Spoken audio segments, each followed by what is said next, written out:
Mouvement moko ya makasi na mboka na biso bombe.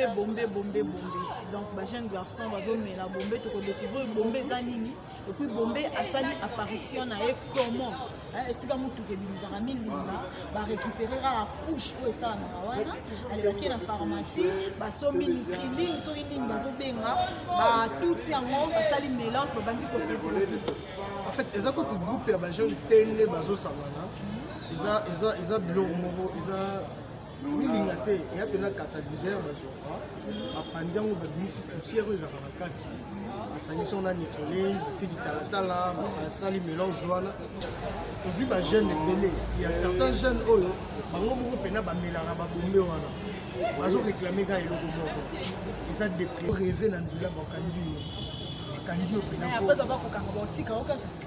baotiko bongo te fo babeta j'espère que baobeta j'espère que eza na punition mo baopesaka bango oyo esala bien biso tozosenga tout simplement bisika batekaka babiloko wana bisika batekaka bombe etekama 2500 francs ezali ebele 2500 francs 2000 francs bakanga nano babisika wana voilà. Bonjour, bonsoir, Mbote. Cela dépendra de l'heure à laquelle vous allez recevoir cette vidéo. Chers abonnés de Fondation Solange Étoile TV, de beaucoup recevoir Bambote Nabiso, Divine KBA, autrement appelée Divine Étoile, à la recherche toujours Kandé na Wana, on est là juste pour la news, il y a bien. Voilà, Bande Kobele va déclarer dans les commentaires Divine KBA Azonga, je sais pas, Ahmed, ce qui théorie, to pratique, ni no sali, parce que Bate Bele va commenter, Bate Bele va lobby Azonga. Raison pour laquelle Azongi sur la plateau est Divine KBA, nous allons essayer de débattre ensemble. Kandé Zalaka Balobi, Makamboa bien, ils ont la Fondation Solange Étoile TV. Là, je profite pour dire un grand bonjour, bonsoir, Nango Kolandanga, la patronne, notre sponsor officiel, ma maman chérie, Maman Solange Étoile. Nous allons causer, Tobé Tamasolo, le Lobalobi à mouvement moko ya makasi na mboka na biso bombe. Donc ba jeune garçon bazomela bombe to découvrir bombe za nini et puis bombe asali apparition na ye comment to solana mon confrère de la presse ngani ngakobenga ele mbingazor malgré morago ya rango mais moi je préfère kobenga ele mbingazor de la presse. Voilà, pour beta masolo to solaka ndezalaka. Je profite aussi pour dire un grand merci à vous, ma consoeur Trinité, balobi ba image ya bien, ba image ya qualité, c'est toujours elle. Et ça moi si dans filmer des bonbons, et ça moi mobilité. Et puis to solapé par rapport il y a ba amitié. To moni amitié comme ma casse na YouTube, na bando na biso misusu bazana ba amitié vraiment. To beta masolo et koleka vraiment dans les bons. Ahmed, bonne santé.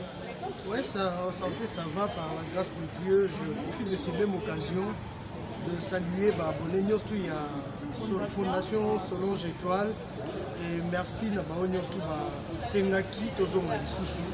Ça prouve à combien Makampolobaki Zalaki est important et puis Simbaki était ma bague. Merci également à Yo Divine KBA pour la marque et la considération et puis confiance. Pour ça confrère micro. Ils ont raté pour bien, mais également ils ont considération de Makasi. Et je suis vraiment reconnaissant par rapport à Atoi. Un grand merci également à la caméra humaine, la Bisso, moi c'est Nzambe, Trinité, moi c'est Mwindo, il y a Boé Balobi Bazuat. Et merci aussi à Jérémy Biaï pour l'assistance. Merci à Eric Lombo. Les jeunes émancipés. Eric Lombo, merci à toi et merci à PDG Eric Mwamba Troivel. Il y a Eric Troivel. On a un voyage na RDC, so on voyager. On a des aranda pour visa. Merci encore une fois de tout.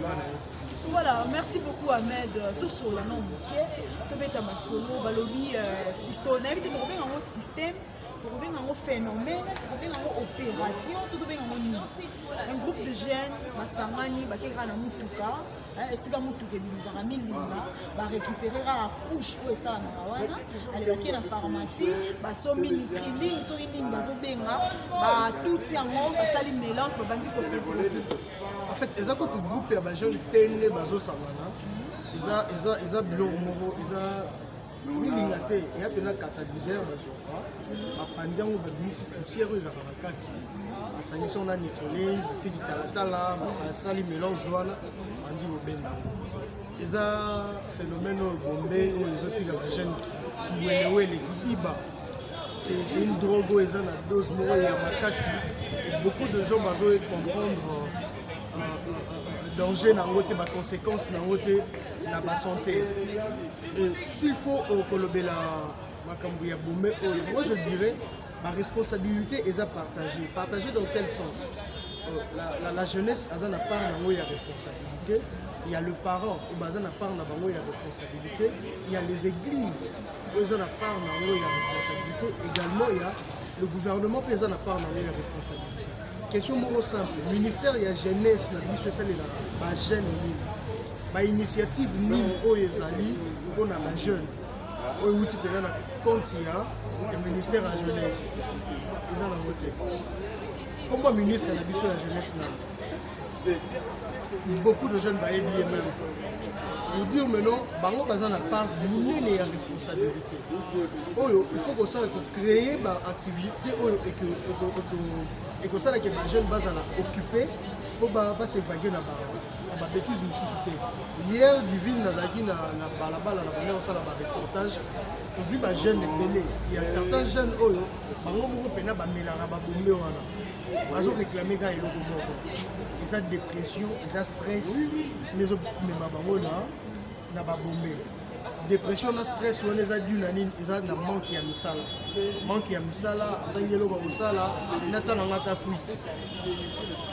Le lot obeta lisola bombe, quit oye baby sim jeunesse congolaise, ils ont ya bombe.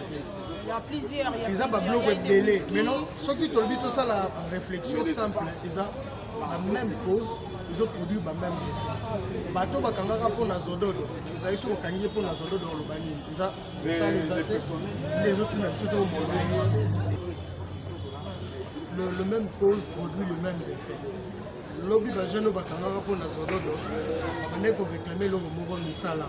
Ba opé bo mais la bombe on réclame la même chose. Dans le baki ba responsabilité ils ont partagé par ya ba parents et amis. Beaucoup de parents aujourd'hui comment abandonner la responsabilité en fait basimaka lisusu ba responsabilité na bango comme il faut tofongoli parenthèse moko rapidement omona na bafamille mosusu mama pena olamusa mwana e yaye obima te tolia nini donc moi n'a pas à contribuer moi na kuta contribuer te moi na nalesaka ndako eza na Kinshasa awa omona pena mwana azoyiba ayibe ya toti biloko na ndako baparent mpe babombi babike mwana baotango oteka ngo mwa 10 francs ezonga na pale baparent baza na part ya responsabilité ya makasi oimagine mwana moko aza na 15 ans 16 ans opesi ye mbongo te mazongi peut-être na iPhone na ndako botrouvanga mpe normal maintenant soki akutani na baenvironnement moko ya mabe et entraîné na babiloko lokwa babombe na badrime mwana pakei donc baparent baza na part ya monene mpe lisusu ya responsabilité mpo balobaka éducation yango nde ezalaka base ya motu éducation surtout oyo euti na ndako yango nde ezalaka base baéglise mpe eza na part ya responsabilité au-delà de nous prêcher la prospérité ya koprêche biso nyonso bokoki koteya biso wana voyage et tout j'en passe il faut aussi nos églises créer un centre de formation. Il faut aussi l'église créer une entreprise. Il n'y a pas que de pasteurs pauvres dans la RDC. Il y a aussi des pasteurs riches, très riches même dans la RDC. Mais ce qui est bizarre aussi dans quelques pasteurs au Bassala, l'entreprise au moins moi na diacre, moi na diaconesse, l'entreprise est là juste pour le l'église. Ce n'est pas aussi mauvais dans un sens. Mais comme a fait malamu, pour l'État, azanaï na makoki wana taza na entreprise ebele te mais soki na baéglise peut-être bapasteur basali baentreprise soit basali bablomo baintégrer bajeune ya batendance nyonso ekozala très important biso moko bilenge toza na part ya responsabilité dans quel sens divine balobaka on peut s'éduquer soi-même mais l'instruction on aura besoin d'un instructeur donc ozala wana yo moko otali wana mosika moto ayebi biso yo to comprendre ke oyo eza mabe oyo eza malamu Mais pour dire que 1 plus 1 égale à 1, soit il y a mon toit, soit il y a quelque part. Donc, instructeur, faut instruire. Donc, l'éducation, on peut s'éduquer soi-même. Biso ba jeune, ils ont question de la conscience. Il y a royé ba nino zosala. Et pourquoi tu existes? Jeunesse, c'est ça, on a tranche d'âge, moro boye, et rendez-vous à l'obaramini, rendez-vous avec votre tata. Rendez-vous avec votre tata. Si vous avez le préparé, jeunesse nous avons bien été, lobby sur les armées. Il y a un moment où nous sommes colis. Maintenant, les marins à Balabala, c'est 200 francs, 5 divine. On est d'accord, on a au monde à jeune. Amipesi na ba vie na bango ba mipesi wana bakoma complexé moto o raisonner aza non normal ozwa kana ote divine mais le fait quand tu moi pantalon na ote chemise et bimi moi propre moi 2-4 personnes au ba kombo bandara ouais ba bengo yaya grande dame kombo bandara so ipe lobby okuna nzamba sunyo komi na volo ekoma fi wana ndumba fi wana kisi fi wana ekoma ba makambo belé oh biso moko ba jeune. On a part, il y a monnaie, il y a responsabilité dans et ça fait très mal. Ça fait très mal. Et au moment où les cocos, camarades, les abattements ici, qui entourage la en fait, des bazars à 4 blocs. Un jour, nous allons dans la moto, dans mon ami, je ne revenais plus que Zaraki. Tant qu'on a été les plus beaux de nous tous. L'Italie, pendant mon tour, nous allons venir. Mais l'autre allié méconnaissable. Oui, bah quand tu étais au lieu, tu étais. À Banek aussi, ma femme bon délai. C'est une bonne famille. Mais les lots, pas d'opportunité, ça qui quand les gens les soutiennent comme aussi on a bandé 100 francs dans la balle. Il y a des monter à niveau pour dire que ça détruit et ça détruit énormément ma vie, ça détruit ma marambo belé. Donc après les arabes jeunes. Yo partout aux alliés aux Landabiso, chacun a sa manière de se défouler, chacun a sa manière de se soulagement pour un problème mais je ne pense pas que demain ils ont bien. Est-ce que pour se défouler, il faut alcool pour se défouler, il faut un drink? En fait, bamsou balobara pour nous se défouler que bamsou balobara pour la motivation, bamsou balobara divine pour la motivation ya musala. Mais motivation musala c'est bien tel au monde en autres et motiver au travail. Mais le problème avec Bombé, ils appellent ça tout le monde a une image. J'espère qu'on a une image. Oui, on va balancer les images. Amélie Bombé à Tikali. Donc mémoire pénétrée pause. Atikali pena. Mais non, il y a des gens qui ont pose à la motiver dans le boulot d'accord pour ça. Non, je ne crois pas. Je ne crois pas. Donc, tout ça a besoin de jeunesse moro consciente. Il y a jeunesse moro où il y a des nids aux salles. Donc, comment on répète le lot de conflit de génération, on a père qui part à poste, mais comment jeunesse il y a le lot tout ça a besoin, il y a besoin de place pour gérer. Au bout de mon tout ça conscienté à ma vie. Tout ça nous conscienté à venir. Tout ça nous conscienté que le Congo de demain c'est nous. Tout ça nous conscients dans notre esprit. Yo se comparer. Na papa à ta concentration na union car on a boulot et ça la raquer. Moi quelques personnes dans la communauté va vivre bien. C'est yo so que pour moi c'est que donc nous faisons appel vraiment à la conscience, il y a ma jeune union, il y a partout aux amis, dépression, ils ont la manière de délai nous, na se balader même dans le milieu naturel qui permettra de la dépression. Mais ce que les Arabes se réfugier dans Bombay, c'est une fausse affaire. C'est vraiment une fausse affaire. Ils ont connu d'abord la santé et puis l'avenir. Utilité na yo pe ezala lisusu même moto ko ko tele matin manquer au respect a commencer la mot facilement. Et puis ils ont baby ça peut pas former à bateau elongia. Il n'y a pas quelque chose, il y a la vie à respect. Biso nyos tout net aux arabes la vie, on est jeunes, nous commettons aussi des erreurs. On a fait une parenthèse mususu. Il y a eu un moment on a besoin de découvrir le Cameroun. L'identité moro qu'on a découvert le Cameroun. au fond, on comprend que l'identité, ce ne sont pas de bonnes personnes. Et puis, c'est un mot très glissant. Peu importe où il a gagné l'eau. Tant mieux, là, à la vraie, il n'a pas de mot, pour dire quoi? Moutouye moko pe il peut se décider vu on a okende c'est des fanatiques on a toujours pas besoin de conseils sur le bani pour faire la parents nous autres on est des orphelins et ça pour le bani pour ça nous ça la tête nous autres on a bani ça la malonga que YouTube ça paye combien on a YouTube tu gagnes combien oh réseau en est une Baboy, déception amoureuse et ça là depuis toujours, depuis Adam, déception amoureuse et ça là. Il n'y a pas de raison à donner quant à ces choses, il n'y a pas de raison. Donc, nous avons interpellé tout simplement la jeunesse, nous avons tout simplement la jeune, va revenir dans le bon sens, va revenir vraiment dans le bon sens. Je crois le peu qu'on peut dire par rapport à ce sujet. Au moins, il y a un sapeur, il y a le léopard de la salle.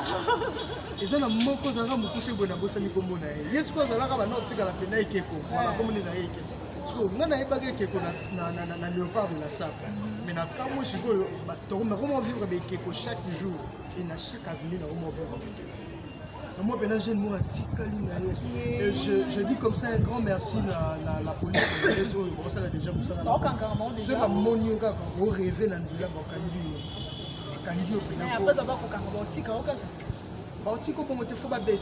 j'espère que j'espère que ça la punition tout simplement. Ici, quand on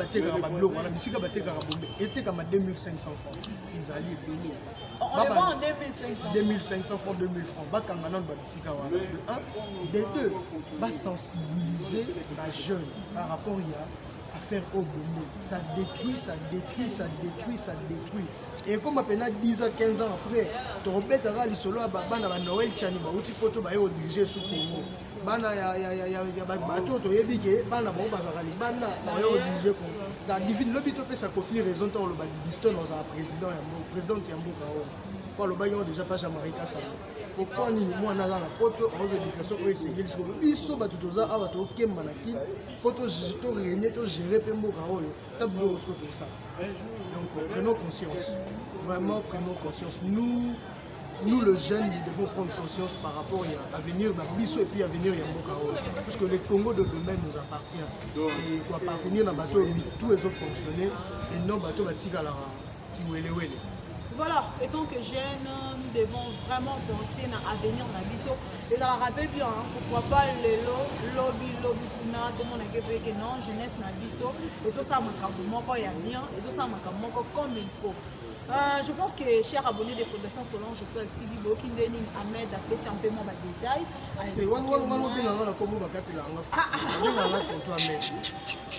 Bon, tonton Ahmed, les Bingazor de la presse. Au moins, le bidozers de la presse. Voilà. Comprenez au moins, chacun de nous a un combo. Moi, il y a d'autres personnes qui ont la brésilienne. Il y a d'autres personnes qui ont la diva de la presse. La grande puissance. Quant à moi, je préfère parce que la divine étoile. Ça me fait du bien, voilà. Ça me fait du bien dans la divine étoile. Voilà, nous allons encore parler par rapport à Yabari Bassi. Métier, toujours vivre dans YouTube. Et comme vraiment en avant, moi vraiment, il m'a bien ma casse vraiment tonton Ahmed. En fait, si on doit parler de l'amitié, surtout aux autres, pour ça, dans le milieu professionnel, dans le milieu où de connu au sein de la Moussala, moi je dirais, bateau vivra qui a un bichot, il faut servir de l'exemple. En passant, on appelle si Thierry Mombayambote, on appelle si Vincent, on appelle si Franck Stemay, j'allais dire Vincent Toulouse, je le salue aussi pour.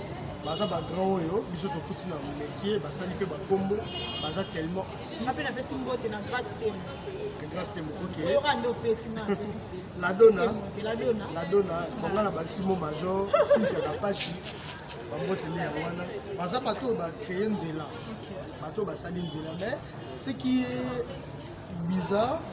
C'est que toi, mon papa dit Moussalo et Internet, à l'époque où on a habité aux choses avec eux, on a blé blanc. On a un uniforme. Et puis, si tu as un bagage à la Romi Kilina Kazarem. Donc, Makamou, maintenant, les Kakuna, tu es barati. Et comme ça, la biche peut se retrouver dans le YouTube. Tant que tu es YouTube, tu écoutes des kilos à la France. Ok, tant que tu es Internet, tu écoutes des kilos, Franck Stemay, Thierry Mumbaya, Vincent. Quand on peut tous une équipe nationale, Karine Mokondi, Yvette Kalombo. Mais maintenant, Kiri nous sommes les Alaki dans Internet, de les avoir sautés. Et puis on a eu un balobana sauté, on a eu un Thomas Bindou. Mais nous puissions tout les gens qui sont là, tous à la maïle. Là, je le dis, pas pour nous vexer Batou, mais je le dis à cœur ouvert et surtout pour nous divine. Relation tout ça là na bateau tout na ba milieu professionnel tout ça là ba effort éthique à la relation professionnelle. Imaginez maintenant makambo yo era aloba qui au Karine ebisa qui en ce qui concerne vie à l'écriture. Tala siko makambo Yvette Kalombo azoloba ko na Karine lelo. Tala makambo Karine oloba ko na batu na e obimisa lelo. Tala ba relation tala Cynthia Kapashi bafinga équipe ekapeka pa l'écriture bikola ba ekiri bafinga mwana Cynthia Kapashi bikola ba ekiri Gloria Olanga kufeli mwana Karine Mukonzo salela mo ba émission ya kofinga muto akufa afinga mama ba grâce temo.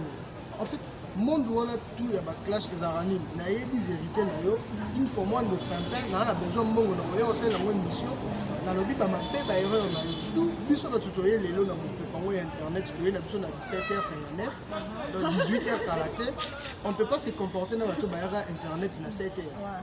D'ailleurs, on doit vraiment nous servir de l'exemple. Oh, le pénal, tu vendis, tu comprends. Ah, divinement, je te dis, c'est difficile pour moi aux en milieu. Soit tu as un reportage, soit tu as une descente, soit tu as un invité, tu as un matambounanga, oh, il concerne YouTube. Ça n'a rien à voir avec ma YouTube. Autant que ça dernièrement que je prends difficilement mon téléphone, puisque numéro il y a une émission, c'est pas le numéro la salle la vie normale. Ah oui, c'est comme ça. Donc, c'est pas un monde où on a mis balai. C'est deux personnes en fait différentes. La vie, quand je viens à l'internet, je vais faire mes trucs. Donc, on les a conseils pour nous et aussi pour nos chroniqueurs. Maintenant, pour nous, il faut savoir qui il faut fréquenter. Hier, je postais un ami, tout ça, il a 9 ans d'amitié. C'est ton anniversaire, joyeux anniversaire. Tu discutais, tu débattais. Il connaît beaucoup de choses sur moi. Moi également, il m'a envoyé sur lui. Mais on garde des très très bonnes relations et des personnes pareilles, tellement nombreuses. Tellement ébélé que... Tu sais, à mettre dans la vie, on s'est dit pourquoi tu es banana. Les gens au commun un moment où on dit non, je maudis même le jour où on est banana. C'est ça maintenant, Balobaka, dis-moi qui tu hantes, je te dirai qui tu es. Ah. J'essaye toujours de faire de mon mieux. Il y a circonscrire l'entourage, la recycler l'environnement et aussi qu'on néglige le moutouté parce que le moutouté est mal nécessaire. Le moutouté a l'importance, mais il faut garder fou. Merci beaucoup. Comme il a sous commencé la mission déjà signe racheté. Et ceux qui a Trinité n'est-elle pas te déborder. L'amitié. Comprenez au moins ici au Congo. L'amitié. Très chaud. Il y avait la Yemba, les camarades de Carabonne. Si tu as de bonnes personnes autour de toi, il faut profiter là. Et surtout, il faut remarquer que bateau tambourana depuis de vrai. Donc il faut vraiment. Bonne personne morte. Non. C'est ma maman chérie. Ok. Ouais. Attends, moi c'est ma maman chérie. Tu as une mère. Ma maman que j'aime tant, ma maman que j'aime beaucoup, la patronne, la maman Solange. Donc moi tu as une mère et nous autres, on a des personnes vraies, sincères. Aïe pas na yote pour couture na caméra, à s'approcher on te pour couture peut-être aux arana 10 photos 20 photos arana. Quand nengo zali alinga ko karabo et bato bongo nga na zungulu yo arana bango ebelé. na bao baebinga na nzela caméra na bao yo toyebana avant makambo ba caméra, ils sont nombreux. Donc je dis un grand merci à Dieu et on sala ngangolo nous appelons na bateau balinganga pour de vrai. Ça ne sert à rien au tanga ba kombo mais bazali et il faut toujours profiter. Moto yo yebi ke partager les ba moment ya intimité ba moment ya bien. Pour ça après pressé au fin a été pour la avantage moko éphémère. Le mal aussi c'est ça. Tel que moi aujourd'hui, Ahmed, on s'est connu il y a longtemps. Est-ce que si on avait pas Ahmed, pendant là ta sapate moi était maman, on est na comme na YouTube boy. So dans ça na photo moi on a bimisango na ba na finga yo. C'est ça maintenant le problème. C'est ça maintenant le problème. Cupidité et comme au salama. Benam bateau il fallait pas te trahir. To comme au trahir bon. Mais bon, c'est ça la vie. Je m'arrête là, je dis comme ça un grand merci. Na partenaire officiel du ville montre au moins la Teza ya ba Oji. Eza marque moko. C'est nga bela sa montre nga. Te yanga siko eza ya ba congolais, eza made in Congo. Eza ba congolais na biso bavanda na Londres. Olivier na Jean-Claude, bangonde baza bakolo montre oh. Était comme déjà dans les États-Unis partout. Maintenant awa baoya pour s'installer kala mingi. Donc si vous avez besoin, il suffit seulement de me contacter. Na plus 243 81 83 48 840 plus 243 81 83 48 840 soit OK na Instagram na tonto Ahmed officiel-7 soit na page Facebook na tonto Ahmed officiel. Solo la marambo nyonso en ce qui concerne ma montre oh ce besoin besoin soutien maman Solange étoile Rose la rara au bête biso te tour ata ya monogramme ata ya western et ça la biso bien donc un grand merci na Eric Lombo garçon bio Jérémy Bia Ikalala Papi Kouzi maison Papi Bouzi papa français et Pablo Kitamba la maison Kitams Eric Mwamba. On est à ma partenaire au Basso. Merci à toi Divine Kabea. Merci à moi Sinzamé, notre caméra humaine. Trinité. Nous pousser à ta. Voilà, merci beaucoup chers abonnés des Fondations Solange Étoile TV. Nous sommes bel et bien à la fin de notre émission, à la fin de notre analyse. Nous vous disons un grand merci. Message Ezara Moko, beau s'abonner massivement à la chaîne Mabino. Bokozova News, il y a bien avec votre meilleur journaliste Divine Kabea. Là, je profite pour nous faire sa bambote na Batunios. Voilà, Taylor James, l'homme en bio. Je vous salue Big Boss Junior Kerti. Je vous salue Zachary. Je vous salue et pourquoi pas à mes petites sœurs que j'aime tant, Bonel Love, je vous salue, Gladys, Gaël Merveille, je vous salue et à ma maman chérie aussi, maman Solange, la patronne, je vous salue, c'est toujours elle, notre sponsor officiel. Balobi, ceux qui n'ont pas essayé de me ingrate, ma copine de 6 heures, Mianda Deborah, Babi Batunion Soubana Posa Bilamba ya bien, on a posé à la chic logo la Divine Kabea, contactez Deborah Mianda, ma copine de longue date, camarade Namo, il y a 6 heures juste, tant que ce soit les laka. Voilà, je vous dis un grand merci. Trinité, merci beaucoup pour les images. Balobi ba image ya Boeza, moi mobile présente moi si on image. Merci beaucoup à vous. Voilà, quand on est dans le baka, ceux qui me connaissent, to beaucoup